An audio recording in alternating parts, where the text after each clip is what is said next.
Hi everybody, I'm Senator Rich Funke. It has been a busy week, and we begin our week in review with something called APPR. That's the current method of grading teachers by testing their students and the impasse that we are at in the New York State Senate right now. Make no mistake about my support for teachers and doing away with that system of evaluation. I was among the first senators to sponsor a bill that delinks teacher evaluations from standardized tests. I believe in local control of our schools and trusting the professionals in the classroom, period. This bill advanced out of the Education Committee in the Senate last week, and it is headed to the floor calendar. And I spoke out at a news conference a few weeks ago in Albany with NYSUT President Andrew Pallotta about this. I've called on our leadership on our closed-door conferences to pass this bill as is by the end of this legislative session. I hope and I believe that we will. Here are some other updates from my office. In Ontario County, we now have a Finger Lakes Welcome Center in Geneva. This beautiful space sits along the lake and will guide visitors and tourists to some of our most popular destinations. The Finger Lakes region continues to thrive and boost our tourism industry. This new Welcome Center is a clear sign of that. Another sign that our region is booming is a recent article in a national magazine.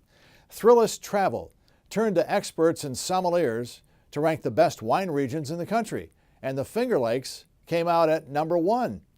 Now that's exciting and promising for me as chair of the Senate Tourism Committee. Another transformation taking place in our backyard is at Sibley Square.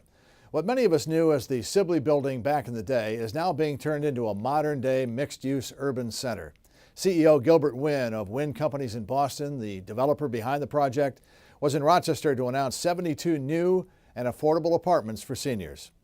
The major renovation project includes partners at every level, and I commend all of them for their success. Another highlight of the week for me in particular was when I met with former Yankee manager and World Series champion Joe Girardi. We met in Albany to talk about some of the implications of legalized sports betting in New York State. He is a class act who wants to make certain we ensure the integrity of the game, and I agree. Legalized sports betting will be a major topic of discussion and negotiation as we move into the final days of the session this month.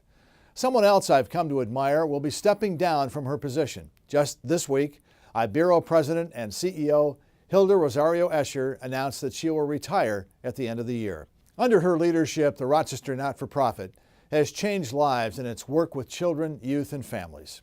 I've had the opportunity to work side by side with Hilda and her staff when I started funding their successful English as a Second Language program in 2015.